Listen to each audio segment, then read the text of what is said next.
All right, I think we'll make a start, and lovely to see you all virtually or kind of here where you're joining us from in the chat box. Yeah, I just wanted to welcome you all to this webinar where we're going to be sharing a bit about what might be emerging in the decade ahead. I'm Louise and I work at Forum for the Future, and we'll be working with Joy, who's going to be sharing on this session as well, and Sophia, who is also part of the facilitation team, who'll be helping answer questions, do tech support, all of those sorts of bits and pieces. So it's the three of us who are going to be making this session happen today. As you've already been doing, please do share your thoughts, any reflections, kind of what's resonating or questions that you've got in the chat box. And we are recording this session. We'll be putting that online along with all of the slides and the materials that we're sharing today as well.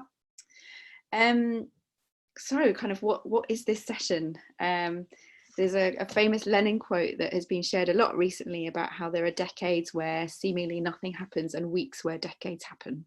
And that's kind of where we are at this point in time. And this session is really about our contribution from Forum, about helping to make sense of some of this immense change that's happening right now, sharing some frameworks, kind of futures frameworks to help do that. We hope that you'll leave with a sense of how COVID fits into what's coming over the decade ahead, provide some ideas for how to make sense and frame some of what you're seeing and feeling and experiencing, and also to support thinking about what this could mean for you and us and our role in contributing to the future that we really want to see as well. Where this has come from, in part from our Future of Sustainability work. It's an annual piece of research that we do each year that has kind of turned into an emergent futures inquiry now that we're fully immersed in this COVID crisis. So it's changing and adapting seemingly every day, almost every hour at this point in time. It's worth saying, as with anything, this is work in progress, as things are changing all of the time. And we really want to be opening this up so it's a shared exploration with all of you as well. We have one perspective, but we know all of you have all sorts of different other perspectives to build into this. And yeah, you know, this is just one way of understanding the world and recognizing that we have a kind of Western dominance to what some of these perspectives are bringing, and from our positions of relative privilege as well. So it feels important to acknowledge that.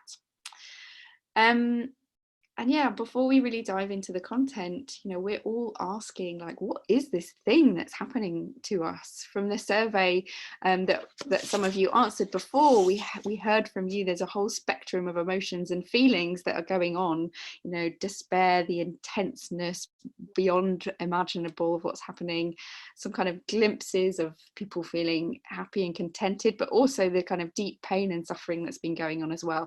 There's a whole spectrum of things that are going on, and the kind of roller coaster that certainly I've felt, and I know that many of you probably have too. And I guess in making sense of what is going on, we know that the language that we're using and the framing and the metaphors really make a difference to the mindsets and approaches of what comes next. You know, consider if we frame the pandemic as a war, what kind of actions and mindsets are legitimized? What roles does that implicitly cast us as citizens or governments in if we are to do that? And what change happens if we actually frame this moment as a portal, which is where this quote comes from. Like it's really resonated with us about what metaphor we think is quite helpful at this point in time.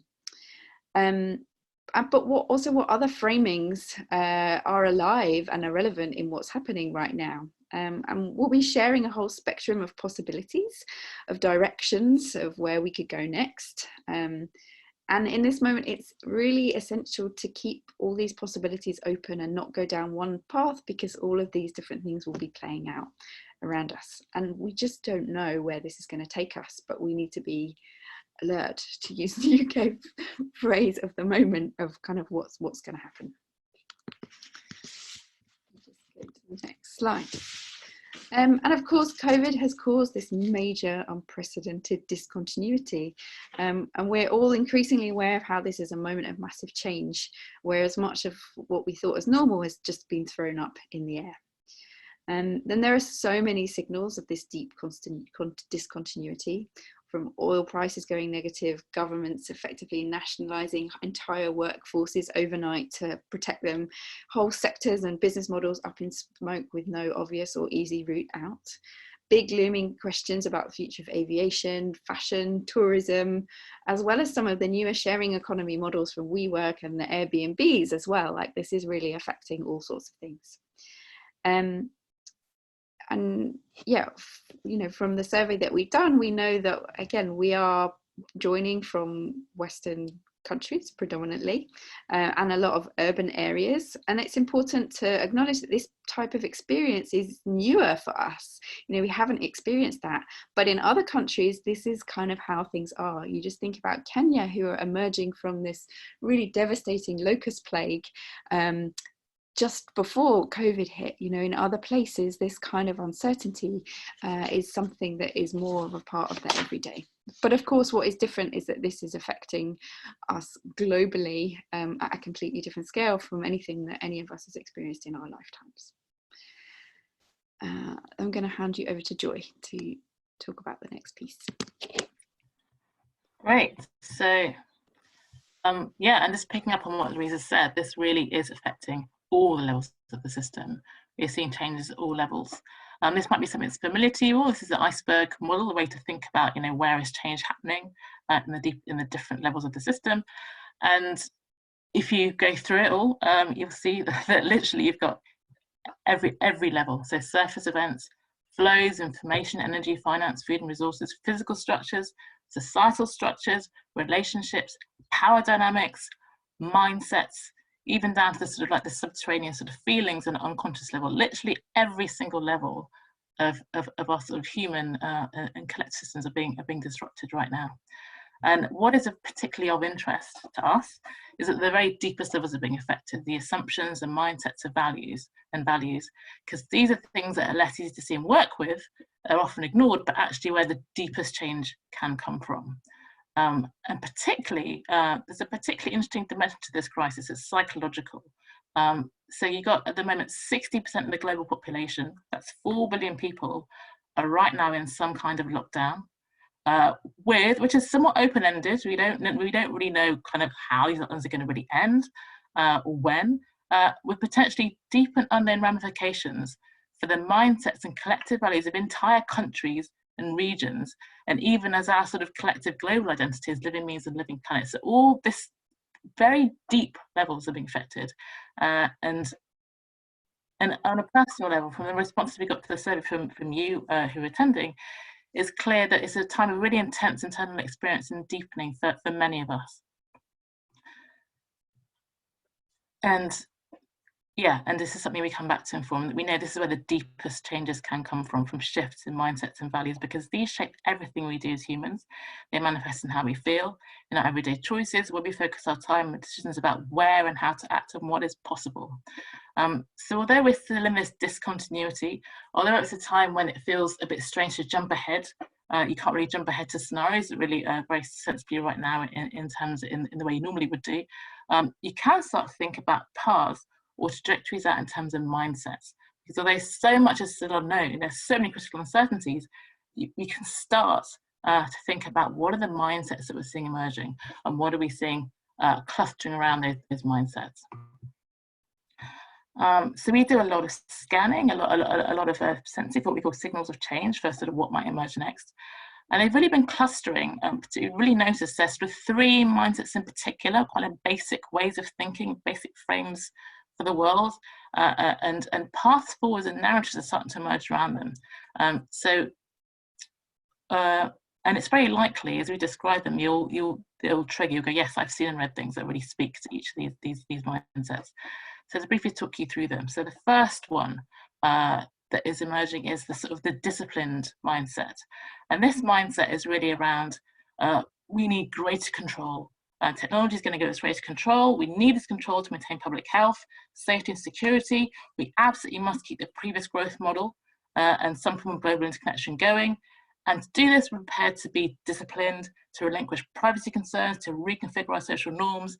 And you see a lot of this mindset, particularly like The Economist, this sort of idea that like we we have to be incredibly disciplined, and we will get back to a new normal by that way. And the early signals you can see of this sort of manifesting, perhaps not just in articles, so things like the tracking apps worldwide being used, a lot of normalization of surveillance, particularly under the skin surveillance of temperature, antibodies, is the idea that we're all going to be continuously tested, a normalization of restrictions that, you know, even a few months ago would have been completely unthinkable, a normalization of remote working, a lot of accelerated plans for automation, and this very sort of kind of machine and sort of tech-enabled approach to making this work. So that's the first mindset that we really see emerging quite strongly.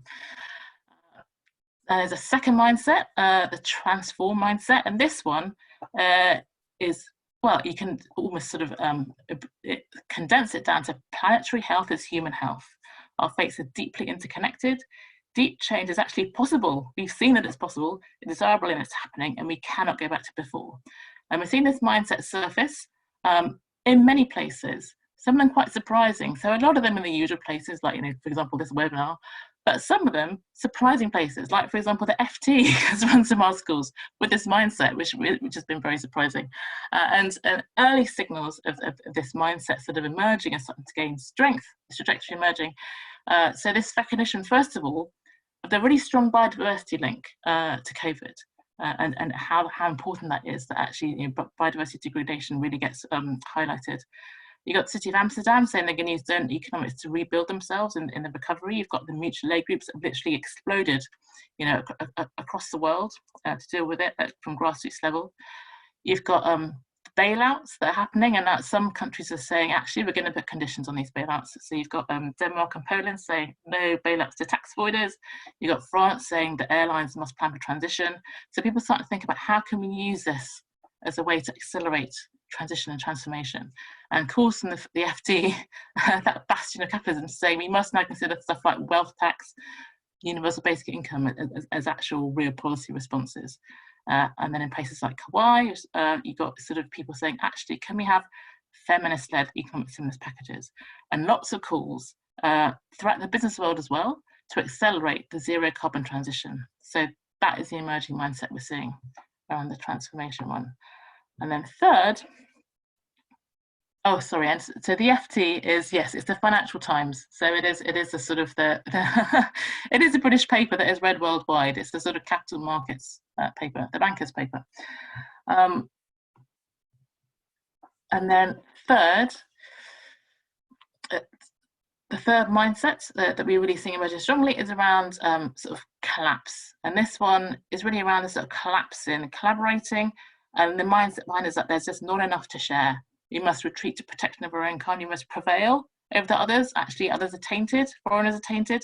And if others go down or are kept out, that means there's more for us. It's a zero-sum mindset. It reinforces narrow nationalist approaches. And the personification of this is, you know, Trump is someone who really promotes this mindset. And we're seeing signals of this as well in many places. So you've got the coronias, xenophobia, racism, sectarianism worldwide, unfortunately. Mask piracy, people sort of scrambling for vaccines, for supplies.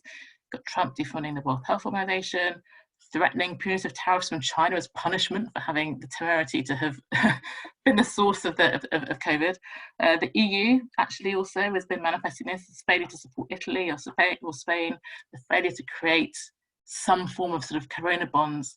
You've got closed borders approaches, and the garment industry, I mean, that's a global industry that just collapsed in a very disorderly fashion with no support for workers and no attempt to do any sort of collaborative support.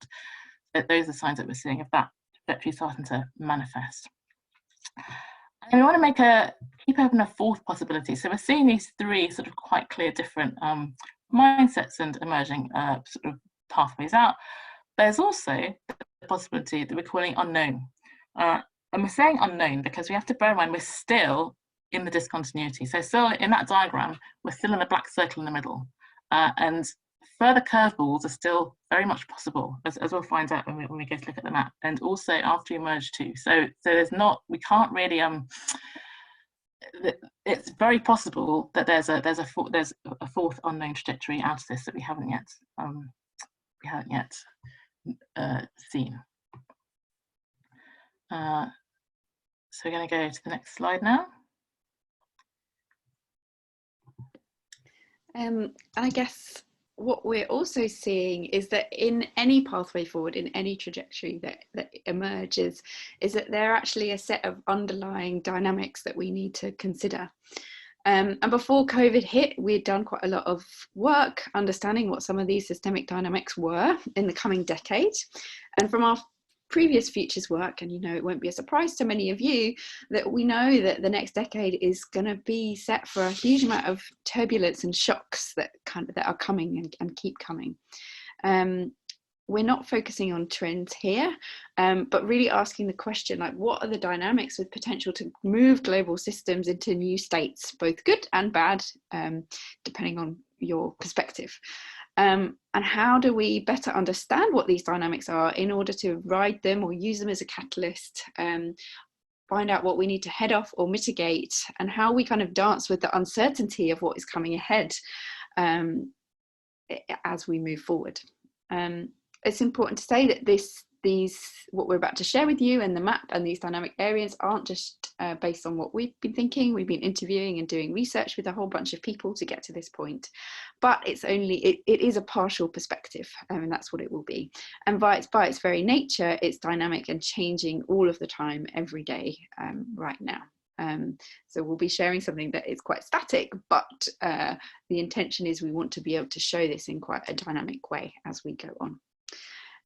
So with those things in mind, we'll share with you the working version of the map, briefly talk through some of the dynamics, and consider what we see having changed and what that means in a kind of COVID context as well. Great. So as Louise said, so it's very complex and interconnected. This is the nature of the world we live in, and this is a simple version of the map. And I'm going to give you a couple of minutes to look at it before I start talking it through. But before I do that, just to explain this, the format, if you're not familiar with it, is a multi-level perspective. And this is a way of depicting how change happens at different levels. The landscape level at the top is for big picture contextual factors, which are bigger than human systems that must be responded to. The regime level in the middle is where the mainstream or current status quo factors sit. And the niche is where new ideas and approaches emerge from. And in this sort of way of looking at things, the regime is constantly being affected by the landscape and the niche. So I'm going to give you just a minute just to have a look. There's a key there, and someone said in the chat, what is a black elephant? Sorry, they should have explained. So briefly, you might have heard of black swans, which are things that happen that no one saw coming. A black elephant is an event people tried to paint as a black swan, but actually was predicted ahead of time, but still emerged as a shock. You could say COVID is a form of a black elephant.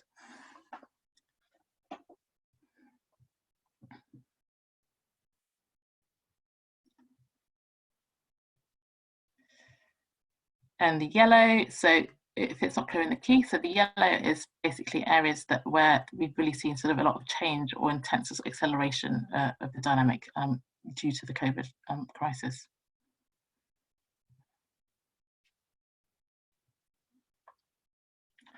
So let's give you a couple of minutes, and then I will just talk through some of the more interesting elements, not the whole thing.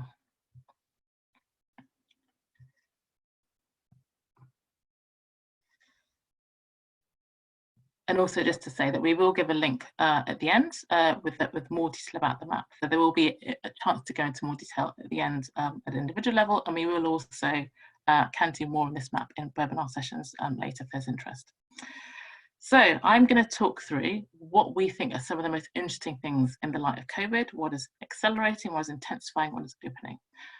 So first of all, just looking at that sort of in the landscape level, that little loop around biases, feedbacks and thresholds. So previously, when we did this mapping before COVID, we talked to a lot of different experts, and that was really an area where a lot of the sort of, if you're familiar with Hot House Earth, a lot of those climate tipping points dynamics were up there. Those are the things around, if we see tipping points around the sort of forests, around the ice caps, the things that would tip us over into actually being impossible to stay below 2 degrees. And that really was for us the sort of key boundary conditions of the decade. We must avoid, we must avoid intensifying them, must mitigate them. And what COVID has done is really also focus attention on the biodiversity thresholds and said these are, it's really highlighted to the world how important they are. This is previously a sort of Cinderella area, and it's now, you're getting this new and urgent lens of public health being brought to it, and it's being made very clear we can't ignore it. It is a similar level of threshold for us to be considering, and not just now, but across the whole decade. Because I'm sure for those of you who've read about it, there are literally thousands more of these viruses out there in ecosystems that are currently being degraded by us. So now looking at the dynamic area that we've called the finance energy nexus. So pre-COVID, there's a lot of sort of things in there that you can see have different effects. But pre-COVID, this dynamic was very stuck economically. The prospect of economic reform seemed distant. And although there was a lot of momentum strongly for renewables and away from fossil fuels, the experts that we spoke to, they all said there is irreversible tipping that's going to happen away from fossil fuels and towards renewables, probably not till the mid-decade. And what COVID has done, it's changed all that. And actually that is a critical timing. When that tipping point happens is pretty critical. And COVID has really changed. It's made it much more uncertain, made it possible that it could happen much sooner or much later. It's brought in the prospect of real economic reform, just because it's totaled the system. It's made it impossible for us to deal with any conventional monetary instruments. It's highlighted gross levels of structural inequality. It's flawed the fossil fuel sector. So there is now the possibility of a much earlier unstoppable tip now away from fossil fuels by this Build Back Better momentum that's building around, can we invest in green infrastructure? Can we hands-on the infrastructure? However, there is also the possibility that we actually get more disaster capitalism, we get bailouts going to stranded assets, and actually a delayed tip. So you can really hear the different trajectories manifesting here. The transform and collapse, both present in what we do now, is actually really critical. It's also worth noticing, so we're going to look now at that sort of democracy, governance, and tech nexus. And what has COVID done here? So first of all, I mean, to really, it's really brought home to us how much technology has been connecting us, providing a really vital service for a community in this moment. But at the same time, it is also accelerating, intensifying what was already a very strong dynamic that we were seeing towards centralization of power that we were seeing worldwide, in China, India and the UK, a really sort of like strong convergence of power between big tech and big government, and providing cover for further erosion of democracy at national level. We're seeing there already was a lot of strong dynamics towards surveillance models, both surveillance capitalist and just old-fashioned authoritarian surveillance models. Those are spreading further. We're seeing dangerous narratives emerging about the benefits of authoritarianism. Is it people saying, actually, perhaps we need to be more, this is the control mindset starts to think, well, we need more control. You're seeing global institutions like the World Health Organization being held hostage at this time. And the EU, again, not really responding coherently to the level and diversity of need right now. We're defaulting right now to disconnected national governmental action, despite the fact that we're in the midst of an inherently global crisis that requires global action. So you can really hear the discipline mindset, the collapse mindset are both being strengthened. And there's also increasing polarization between sort of national and local levels. But there have also been some pockets of light, some sparks of that sort of transform approach, particularly New Zealand and Taiwan and Hawaii. You've got different approaches to governance, much more participatory, empathetic approaches. In some ways, you could call them more feminine approaches, and the use of technology in an enabling way rather than as a means to control. And then finally, looking down at niche level with that emerging regenerative paradigm, and huge energy has been pouring into this sort of dynamic area as well, particularly at grassroots and city level. And businesses actually are becoming more active here as well. They're being really confronted with a social purpose question, because the social justice conversation is being turbocharged by COVID, by its effects, by what is revealing about the deep inequality in our societies. And fundamentally, a different mindset is really emerging here around what is business for. And it's driven by values different to those that were dominant pre-COVID. It's a more transformational mindset that we're starting to see approach. We're starting to see emerge. And what we're calling regenerative thinking is really actually growing beyond. So it was mainly confined sort of to agriculture before, and it's now really growing to encompass business models, economies, ways of living. And it's really interesting to consider particularly what kind of values transition might we see as a result of COVID, because the values transition is what's really required if we're going to start to lift these ways of being and living and working out of the niche. Previously, we thought we would have to wait for the generational transition in mid-decade for a values transition to happen. That was what experts, the people we spoke to said. They said, well, we'll get a transition around 2025, and the new generation, you know, they've been so let down by the system, there's a chance there for a transition of values and what's important. But what we're seeing now is actually a lot of narratives around well-being, solidarity, and so you can see a value transition happen a lot sooner. This could be a critical moment to start to do things differently. And there are really interesting polls surfacing in many countries. In the UK, there was one saying that only 9% of the population wants to return to how things were before. So that there is a sort of perhaps the ground for a really significant shift to happen. So, and then just to be clear, so we will share the map at the end and more on it. And just want to just to reiterate again the importance of mindsets as we emerge from this shock, and how, you know, that's why we use them as a sort of, as the framing device, because we really think they are underlying so much of this change. So and now returning to these emerging trajectories, so hopefully that brief excursion into the map, sorry that it was probably a bit light touch, gave you a sense of some of the dynamics that are sort of underlying these trajectories.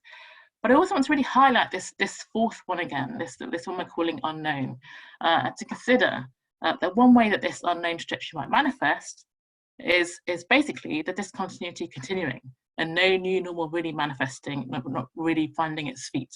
And what I mean by this is like further intersections with other cascading disruptions like food crisis, like the water crisis. And if we sort of like return to the map, there's a lot of factors that could make that happen. You know, there is no shortage of crises waiting for us in the wings. There's no shortage of things to trip over in the minefield. And actually, in some areas of the world, this is already happening. So in East Africa, which we mentioned earlier, they're dealing with COVID, actually there's more locust plagues, and also now really catastrophic flooding. So there is an example there of this sort of like continuous discontinuity trajectory also opening up, and something that we need to prepare for. You know, what does it mean to prepare for actually no new normal, for continuous disruption? And then just to say that each trajectory will require something different of us if we want to see bold, decisive and rapid action by governments and businesses to create a just transition from what was previously a very extractive, short-term, profit-driven economic model towards one that is regenerative and distributive. And, you know, obviously, you know, because of what we do as an organisation at Forum, we want to do everything we can to enable the transformed mindset and that trajectory. We really invite you to join us in this. On a personal level, for those of us with families or children, this is really the only future that is that you really sort of want them to grow up in. But also, you know, for us to grow old in, and it's really important to consider, you know, where our mindsets are important. What we think is possible shapes how we act. You know, self-fulfilling prophecies really do have an effect in human systems. Where we look is where we go, and we do have a choice right now to shape, create, and influence the future. The mindsets and perspectives that we bring, the decisions we make right now and through this recovery period will really have a profound influence on our ability to navigate the decade ahead. Like, this really does feel like a critical point. So I realised that we have shared a huge amount with you, kind of looking at the map and the underlying dynamics, and also looking at what some of these pathways and trajectories are going forward. And we just want to take a moment, like, we know it's a lot, and just want you all to take a moment to just stop and think about what's resonated with you from what you've heard, what stuck out from you. If you want, please do share it in the chat as well. And yeah, is there anything that you think is missing from this as well? As we said, this is just our perspective and a partial perspective at that. So we'll take a couple of minutes to just make sense of what you've just heard. We did have a couple of questions on confirming the geographical focus of the map. Is it Western centric or is this looking at global systems? If you could address that, Joy. Yes, so it was looking globally. We did interview people globally, but we did also acknowledge that because of the nature of the experts that we interviewed, we've been through Western education sort of focused systems, that perspectives, even if they're not from all Western countries, will tend to have a Western flavour, basically. No, we didn't interview any Indigenous elders, for example. But yes, it is supposed to be global. We had Hannah who was sharing that no new normal may emerge, that we may stay in constant cycles of discontinuity with converging and cascading risks. So yeah, and that really is, that's what that fourth trajectory, I know that's what we wanted to sort of really highlight and invite people to hold open as a possibility, and not to think that, you know, that there are only three sort of like set paths out, that we could definitely be stuck in constant discontinuity.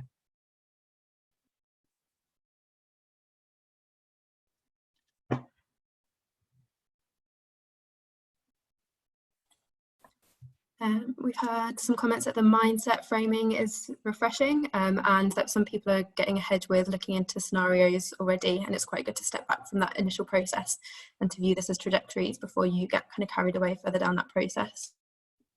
Thank you for sharing that. And I think worth saying that we grappled with that ourselves as well. You know, we've done a lot of scenarios work over the years, and it's almost the easy thing, but we recognise that this is unprecedented times and needed a different approach to the vastness of the uncertainty that we have now.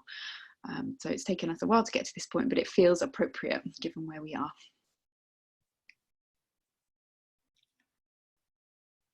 Someone else commenting that is this an opportunity for big tech to consolidate their power, and how governments will operate within that? Yeah, as well? So there's been lots of interesting comments on that, actually. People saying how the tech clash that had been really manifesting before COVID has sort of been quietly shelved right now. And in some way there's parallels with what happened with 9/11. So before 9/11 there was a lot of push to sort of like to investigate you or to regulate them, and then actually once happened, the government said, oh, it's really useful to have this capability. Now we want to sort of track terrorists. And unfortunately, you can see that same dynamic sort of re-emerging now, because, you know, we do need, you know, the tech companies of big data, like the AI, like this is what governments are turning to sort of help us to keep economies open. And so, yeah, it's very likely that they will consolidate their power. The interesting question we're seeing from Rebecca Phillips: have we not always been living with constant discontinuity, but we think we can control it? So that is a good point. That is sort of, to some extent, the human condition.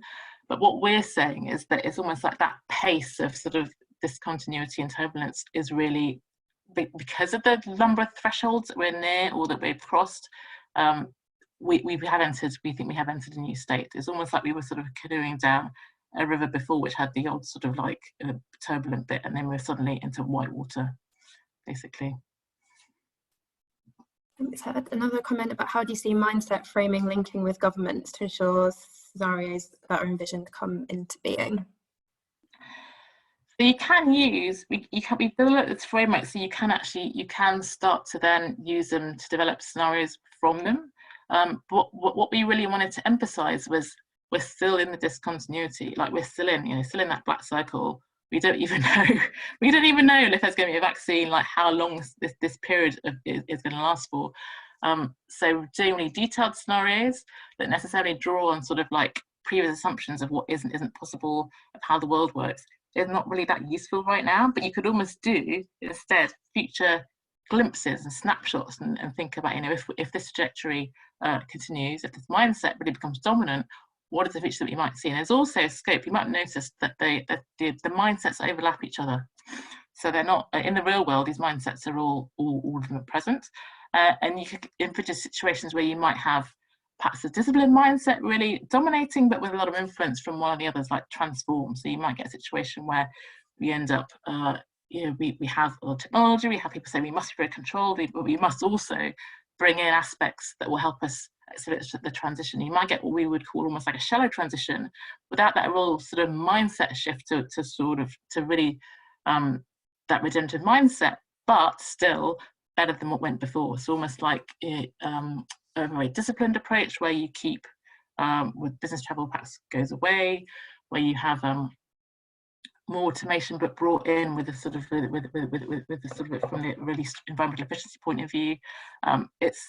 So there's scope for sort of to start to dig into this trajectory framework and create scenarios with it, but we really want to keep the framework itself quite open, basically, because we think it's because it has the breadth, because we're seeing so many signals basically every day. So before COVID, you get a few signals. Literally now there's hundreds streaming in all the time, and it's much easier for continuous sensing and for continuous almost like kind of refining of what we're seeing to keep open trajectories rather than more closed scenarios. We've got a question about the language being used and how that's becoming even more important and choosing the right terms. I'm interested to know what terms or words people are wanting to use more of. Does transform link to a fixed end state, or is it more evolve, adapt, transition? Sorry, so what was that? Does transform do? Yeah, just talking about what kind of words people are wanting to use. Are we talking about transformation linked to a fixed end state, or is it more about evolve, adapt, transition? I think it's, well, so that's a good question. I mean, transformation, you can think of having a fixed end state or as continuous transformation. I mean, given this decade that we're in, I think it would have to be continuous transformation. I don't think we're going to get to a sort of a stable point. But it's more that transformation mindset is the idea that, like, you know, we absolutely cannot go back to before, that we have to do this in a completely new way. I think one of the things we've started doing is like tracking what stories are being shared in the media in the different places that we work in, what are the words that are being used, and we think that we need to be doing that on a continual basis, because the language does matter. You know, there it can be co-option of language as well, and how are we making sure we're using the right things that are speaking in the right way without getting caught in the language trap at the same time. And also to say, we do really welcome, this is a work in progress, really welcome builds. I'm seeing some really great builds actually in the chat of sort of things to build it, both in the map and in the sort of the trajectory framework. So thank you for those, and we will definitely incorporate them. We've had a couple of questions about what actions people can take on an individual level, so now, in the next week and in the future, but also about how we can use this as individuals and organisations to try and influence or use these ideas in a public policy post-COVID. So I might take us to the next slide, because I think that answers a bit of that, but we might be able to have a bit of time for a conversation about that as well. So now what, and where do we think we can go with this? As you said, this is work in progress, and this is quite an early iteration of this. And we think that, you know, how do we each embody the future that we want to see and the pathway that we really hope is happening? We had a point just related to the question before about language, and how are we each being choiceful about what language we're using and the metaphors that we're using to talk about this. Both in our kind of everyday micro interactions with our friends and family and those that we work with, but also, you know, how we're choosing to spend our time as well. There's a kind of choice around that too. And we think this is we hope this is a helpful framework for collective sense making. We're going to be sharing this on Creative Commons. We want builds and we want to grow this together.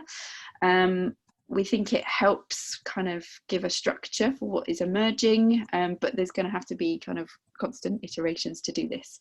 And yeah, it's an invitation to all of us, to all of you, to use this framework. And as Joy said, we work on feedback, we work on builds, and we really welcome collaboration on this as well.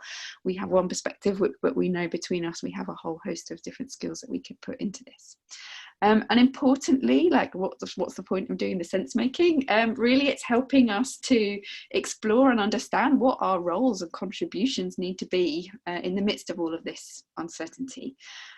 So we want to be running sessions to build the trajectories with you, taking the different lenses, be that the different dynamic areas, like what are the new economic models that are emerging in that piece, you know, the piece around the governance and tech piece, like how do we have a deeper conversation about what that looks like in each of these different routes. Cut it by geography, cut it by industry. We think taking those different lenses will take us to a really rich place and give us a really interesting picture of what some of these pathways might be. And you know, for each of them, what do we need to affect the change that we want to see? It will change our roles and our interventions as well, given which one we kind of end up in. And we also think that there's an opportunity to use them and to develop them within the organisations or the industries, the regions or the sector that you're part of as well. So we have some ideas for what that could look like. And, you know, we often help people to do this and would love a conversation about what that looks like. These are just some of the things, but we're really open to what might emerge and really want to do this collaboratively too. So I hope that gives you a bit of a flavour, and yeah, but we think there's probably more to it as well.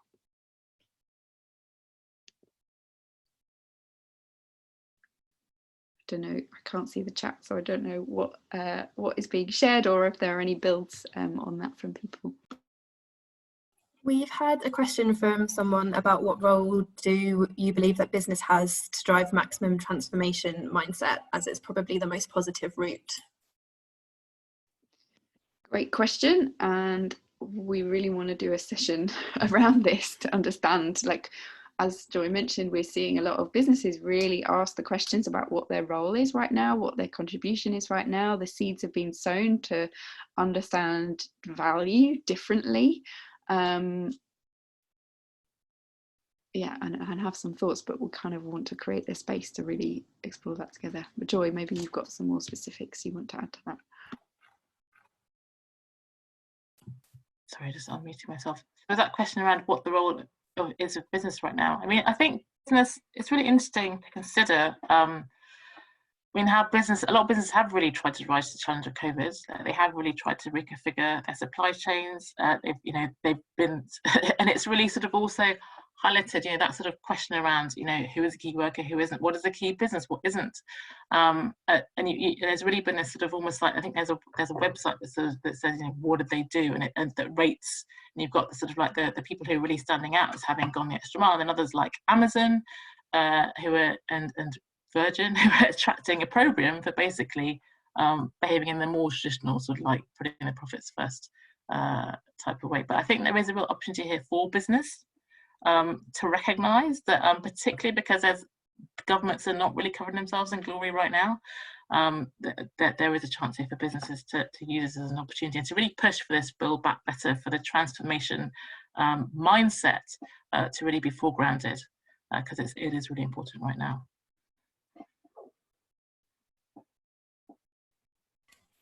We've got a question, what barriers to transformation do you perceive from the economic downturn? We all know that recessions are challenging for the environmental movement. Do you have a view on this?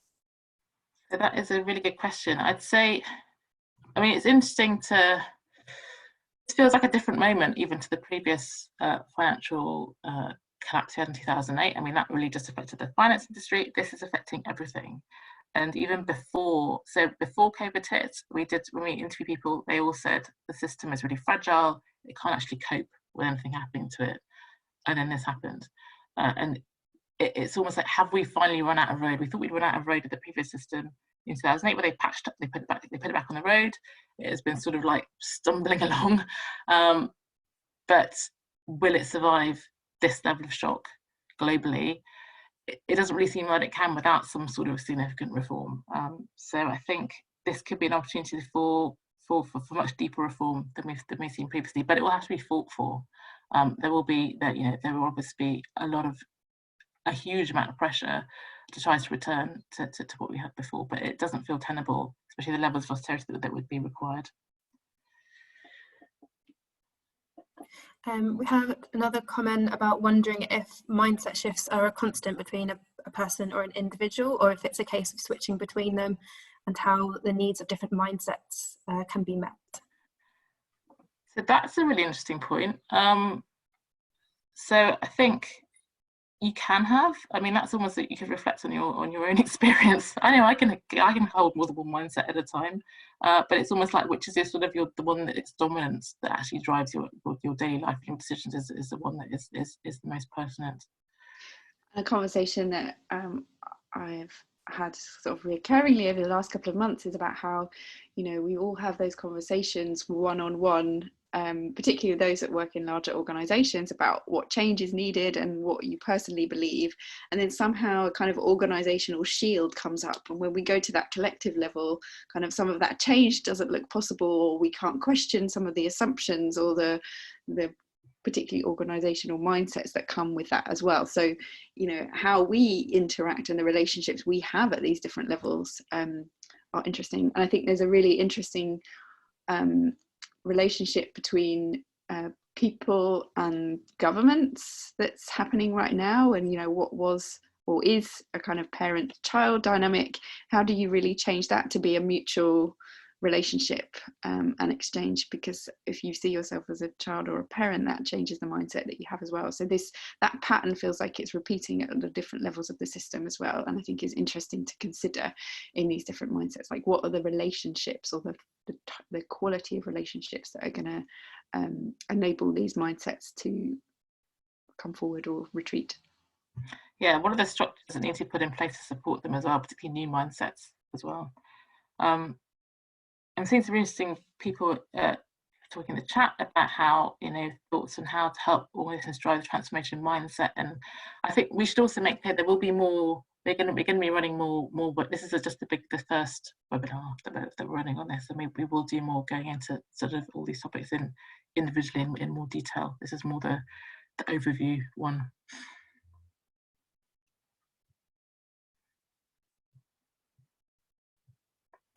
There's a comment about if the vast majority of the population will want to return to the same lifestyle they were enjoying before lockdown. Are we seeing a shift in the general public at all? So I think, I mean, the polling's what's really interesting, because yeah, if you go, you know, where we are sort of like in where we live, we sort of, and because we're so housebound at the moment, you know, our little sense bubbles are quite limited. But really interesting polling is happening. You know, people saying only 9% want to go back to how things were before. That was one that really stood out for me. But also another one I think that came out yesterday or the day before, actually a really high percentage of the population really wanted to focus more on well-being than GDP, which I thought was really striking, considering that all the news has been around economic doom and gloom about everybody losing their jobs. And I was like, oh, but people actually want the government to really prioritise well-being. This is a surprising finding. A majority of people over the economy. So yeah, I mean, I think it is still uncertain, and because, you know, we're sort of like the ground is not solidified under our feet, and we're, you know, we're still in the middle of it all. So it's not really time to make predictions, but it's certainly a lot of fertile ground for those of us who do want to sort of to shift mindsets and to act on the mindset shifts right about now. I think there's something around, again, it kind of goes to the first point on this slide about embodying the future that we each want to see. I think it's really easy to ask other people to change and to shift, but like, what are we each doing to change? What are we willing to let go of? And what do we want to transform in our own lives? You know, there's part of me that I've been working for change in this space for a really long time now, and I see it as a moment. And at the same time, there are some things I really want to go back to normal, and I have that tension, and I'm sure you each do. You know, I really hope that childcare provision kicks in, and so where does that leave me, and what are the things that I am really willing to change? If I'm asking other people to do it, then I need to be thinking about that as well. So yeah, I think it's important to not forget ourselves in this as agents of change, or however we see ourselves too. A comment on curious about how we start to surface values that underpin our worldviews and mindsets. And also a question on, do you think governments will allow a shift towards a transformative mindset, or will they try to return to the old system and maintain control and power? So, I mean, I don't know if it's a question of allowing. I mean, in political systems, you know, the governments don't allow us to do things in democratic systems. They have to also follow what they see emerge if they want to stay in power. So I think it's not as binary as that. In terms of what was that question around how we start to surface values that underpin our worldviews and mindsets? I mean, Louise, do you have any thoughts about this? I mean, I think yeah, I mean, there's so much. I think it's, again, I think language is an indicator. I think our own experiences is something, the collective experiences, the nature of relationships, some of the things that we've touched on. But I guess this isn't necessarily our area of expertise, and need to want to be working with other people that have ideas about what this looks like to be really exploring it. You know, I think this is the lens that we need to be looking at right now, and working together on it, because it runs deep, kind of right across all of those levels. Yeah, and there's something about, you know, decision points and our identities is probably another piece around that as well.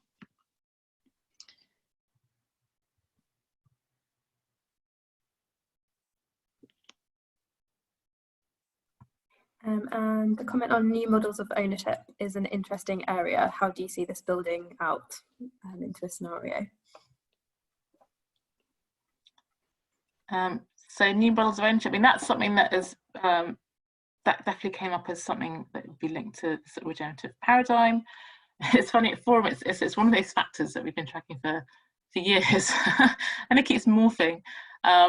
But I think it's becoming more live now that sort of structural inequality is really being flagged up, and there are so many different versions of sort of like, you know, you've got common ownership and you know, the sort of blockchain, all the stuff that happened through that. So there are so many different models and approaches now that have been developed, particularly since 2008. And I guess that's also what makes it different to 2008, is that when that happened, we didn't have all that experimentation to draw on, and now we do, and which also gives me hope for this moment, in that there's been, in that intervening decade, a lot more flesh to put on the bones of, like, what can we do differently? What does it really mean to create a new system, new ways of doing things, new ways of owning things, new economic models that are not, you know, based on continuous growth on a finite planet, that are more well-being based.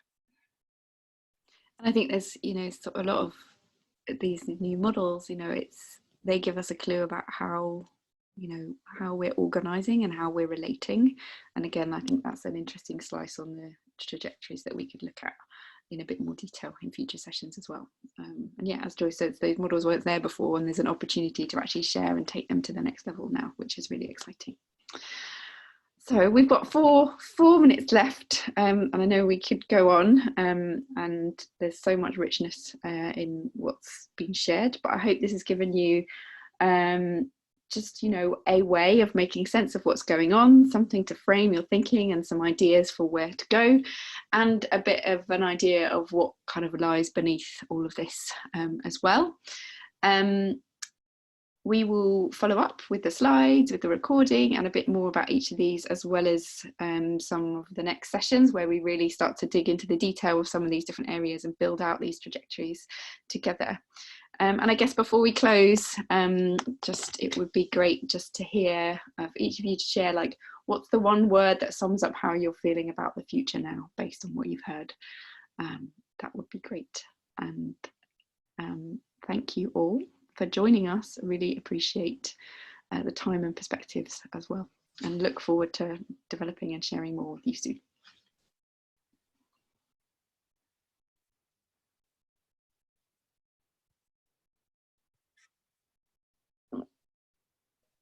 Are there any common words that we've got? Hopeful, quietly hopeful, engaged, nervously positive, challenged, pensive, optimistic and hopeful coming through quite a lot, and curiosity.